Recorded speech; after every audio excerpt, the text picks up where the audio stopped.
Ek groet u hartlik. Eksodus 33:12 sê die Here aan sy knegt Moses, en ek dink dis woorde wat ons ook wil hoor. Ek ken jou by die naam, sê God.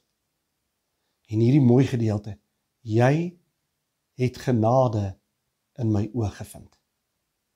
Genade is daar die onverdiende guns. Daardie genade of tyd van so 'n bietjie rus en kalm word, 'n tyd wat dit wat verkeerd is, wat jy eintlik verdien, jou nie toegereken word nie.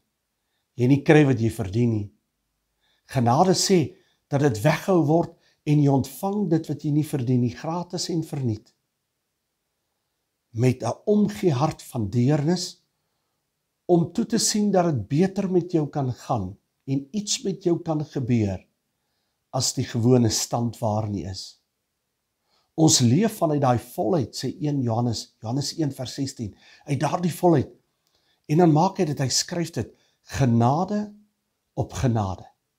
Elkeen het 'n bietjie genade, of nie bietjie nie, maar baie genade nodig in die tyd waarin ons leef.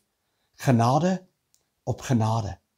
En die mooi woorde van God wat ook in jou hart skryf, hierdie woord en vir ons vertel en in jou sê, ek ken jou nie net by die naam nie, maar jy het genade gevind in my oë.